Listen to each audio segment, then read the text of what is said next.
Let me just say that this was the hardest freaking video I have filmed to date. That was crazy, ridiculous, hard. All 3 kids were home and awake, and they all needed something at the same time. But that's my life. Hi everybody, welcome back to my channel. This video is going to be the 1-month update of the recovery process from the C-section after I've had baby Ava. I wanted to let you guys know how we're doing 1 month out, how she's progressing, and how much better I have been feeling, ups, downs, and all. So I do have a list, so I don't ramble on. Please excuse the background noise because obviously I'm a mom, so I've got laundry going right over there, the baby in her swing right there, a toddler that's about to wake up from his nap. So it might get a little crazy, but bear with me because that's just the way that it is around here. So the first thing that I did want to talk about was in my last update I had talked about the abdominal separation that is totally normal during a pregnancy. For some women it goes away like right after you have the baby, and it just kind of heals it, not heals itself, but it corrects itself. Mine took a little bit longer, and I have been working on it. There are things that you can do to fix that separation, which, by the way, that separation is called diastasis recti. You can look it up. There's all kinds of information on the web about it. I highly recommend anything from Lindsay Bryn. I will link her information below. But she has some really great information on helping you correct that starting from the first day out of the hospital. So I would look at that. My separation actually has gotten so much better. So here we are exactly 1 month out, and I did a check on myself while I was working out, I think yesterday or the day before, and I am down to a 2-finger width separation. Below my belly button there's no separation, but right above my belly button I have a 2-finger width separation. Now technically that's not considered diastasis recti anymore, that's just a small separation, but for me I do like it to be a little bit tighter. That's how I'm more comfortable with it anyway, so it's made great progress. I've made great progress with it, but there's still some work to do for me to be truly comfortable with it. So speaking of working out and exercising and things like that, I am still exercising. I have been able to slowly and very carefully increase the intensity and the duration of my workouts. I'm not taking as many breaks now, so I can definitely feel myself improve, which is so encouraging. Even though I'm not at the 6-week mark yet, I do have an appointment with my doctor next Wednesday, and he said that as everything continues to go the way it had been, he's going to give me the all clear for you know, the typical activities that you normally stay away from until 6 weeks. So that includes exercise, baths, swimming, having sex, all that good stuff. It should be fine. So staying in that vein of thought, since it has been 1 month, I guess I'll go ahead and give in and address the issue of weight loss. This isn't a major concern for me right now, and I hope it's not for anyone else. I do understand that after you have a baby, it's tempting and there's a lot of desire to be able to shed that extra weight if you have any left and get back into your old clothes and all of that. This 3rd pregnancy has been a lot easier on me in that arena, simply because I've done a lot of work to change my mindset over the past year or 2. So while I will talk about it, I want you to know that it's not a major concern. This is simply just for your information so you know what to expect. Not that it would be the same way for you, but just to give you different people's experiences. I think maybe it'll help. As far as weight loss goes, the day that I checked into the hospital and ended up having Ava by C-section, I had officially put on, from my pre-baby comfortable weight, I want to say 42 pounds. 40 to 42 pounds. Again, that's if I remember correctly. At that point, I wasn't really big on weighing myself. If you remember it from my 37-week pregnancy update, I really didn't care anymore. So anyway, between 40 and 42 pounds. I did go ahead and weigh myself this morning just so I would have the information for this video. And at this point, I have lost 30 pounds. Of course, that's going to fluctuate. And for a while, not much came off other than just the weight of the baby after I had her. So that's definitely more than I had lost with my second baby, even though, again, I started exercising and really focusing on my nutrition by the 10th day after I had him. It was a lot slower taking the weight off and watching that number go down. But I was nursing him. I nursed him until he was 5 months old.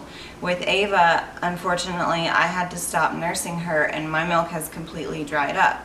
So I'm not sure if maybe my body just understands that it doesn't need to hang on to any extra weight and it's just doing its thing, or maybe it's just different this time because I've lived a health conscious and fitness conscious lifestyle for several years now instead of just a couple. I don't know what the answer is. I'm not really sure. Maybe most of what I gained was water weight. Who knows? But I've lost 30 pounds as of today. I haven't done anything different as far as like my food intake goes. I'm just feeding my body and making sure that it has what it needs. I am working out, obviously, but I'm not pushing it. I'm not doing anything crazy or doing anything with the focus of changing my body and mind. I'm just working out so that I can get the benefits of feeling better, the endorphins flowing, the cardiovascular benefits, added energy, boosted mood, all that good stuff. That's my focus right now. So from here on out, once I get the clear from my doctor to go ahead and resume my normal activities, I will bump up my weight as I can. I'll bump up the intensity of my workouts as I can in order to get to a place where I feel truly fit and I'm comfortable with my body. Not quite there yet, but I'm certainly happy with the progress that I've made so far. Next thing on my list is nausea.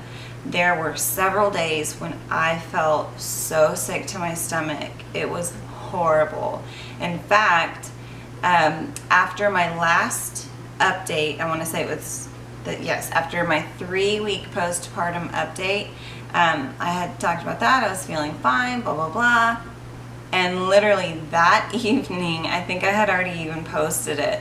That evening, I got so sick. I had to call my husband. He was running errands at the bank or something like that. I had to call him and say, you have to come home now because I'm about to be so sick. There's no way I can be at home alone with the kids.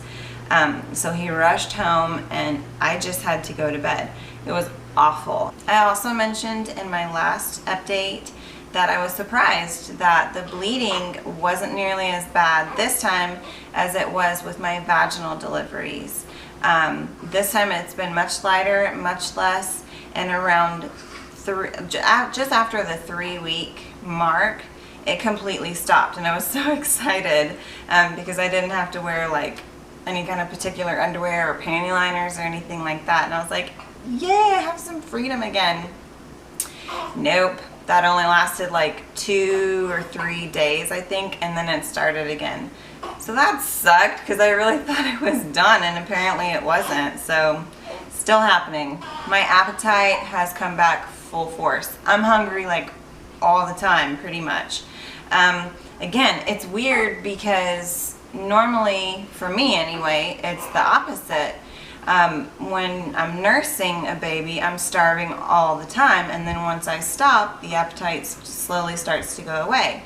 But this time, while I was nursing Ava and then pumping to bottle feed her, I was never hungry and I just couldn't get myself to really eat or want to eat anything at all.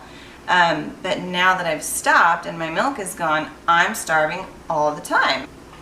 The hot flashes and sweating that I had last week and the week before that, that's definitely better. So I'm not having hot flashes or sweating like a crazy lady anymore, but it still stinks when I do sweat. So the hormones are making that a very smelly situation.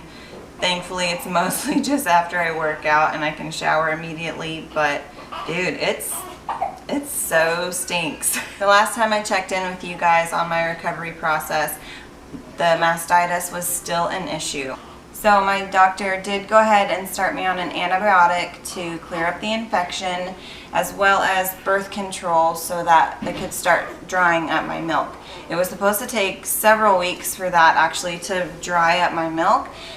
So he said I still had plenty of time to continue to pump and give her breast milk and even store some, but that's not exactly how it happened. It was weird. It was almost like as soon as the infection cleared up and the milk ducts were no longer clogged, my body just stopped producing milk altogether. Nothing else changed except clearing up the mastitis, and then it just stopped. So that was pretty upsetting, but I've had to make my peace with it simply because I do know that it really was the best decision for us to go ahead and stop nursing and stop pumping altogether so that I wouldn't get the infections anymore. I'll be right back. Okay, so last but not least on my list of things that I wanted to update you guys on is mental and emotional health. Everybody knows that postpartum depression and the baby blues are a big issue, and you definitely want to be informed about them and prepared for them, making sure you know the signs to look for. So I definitely have prepared myself ahead of time, refreshed my memory on the signs of them, and I know from experience that with my last two children, if it happened, it was going to happen. Bye, Mom. Bye, baby. You gonna go play outside? Okay. I know from my experience with my first two kids, when I got it, it happened, the onset happened once I weaned them and stopped nursing. So I kind of figured that that's how it would be with this one as well, if I was going to get it or have any kind of symptoms like that. So I did my best to prepare ahead of time. Thankfully it hasn't happened yet, and she's been weaned and actually not nursing for about a week now, probably more than that, honestly. I can't remember exactly, but it hasn't really happened yet. I have had a couple of days where the baby blues were pretty strong, but it never went beyond anything more than just the blues, and it never lasted more than a day at a time. I would probably say about 2 or 3 times now I've struggled and had to really focus on kind of picking myself back up and doing a few things that would help me feel better, and by the next day it was better. So that's been wonderful, and I hope it continues that way. I do have an appointment with my psychiatrist to resume treatment in about 2 weeks. I'll go ahead and see him and resume my medications and all of that. So I'm staying on top of it, and hopefully you do too, because it's extremely important. If you let it go and try to be strong or push through it, you're not doing yourself any favors, and you're not doing your baby any favors, because it will affect them. And if you have other children, it will affect them as well. So do what you need to do to take care of you. So Ava has had a lot of changes and things happening over the past month.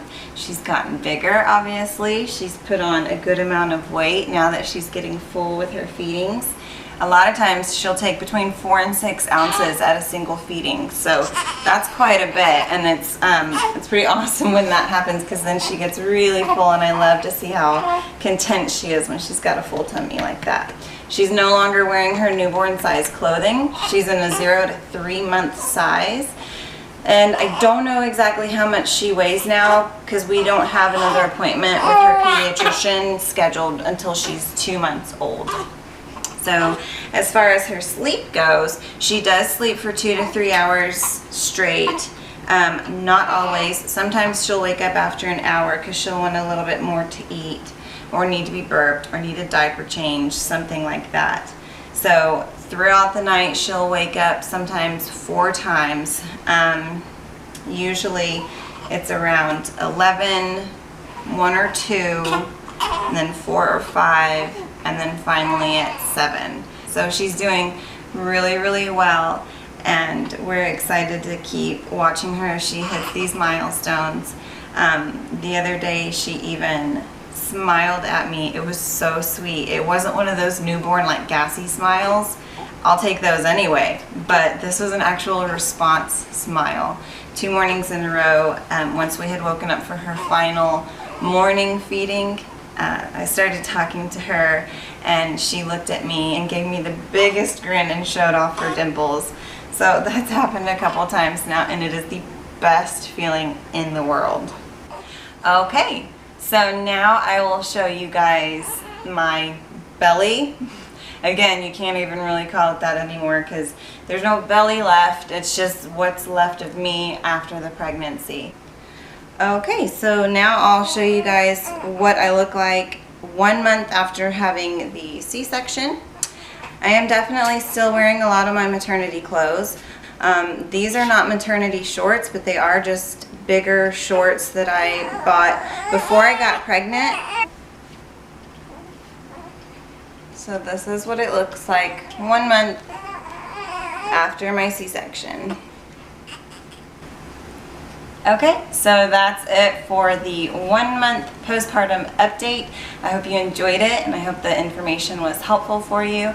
If you have any questions that you'd like me to answer, please just leave them in the comment section. If you have some information to add that might help some others, please leave those in the comment section as well. Give this video a thumbs up if you liked it, and subscribe to my blog if you haven't already. So thanks for watching this video. I'll see you guys next time. Say bye, baby. Say bye. Say bye.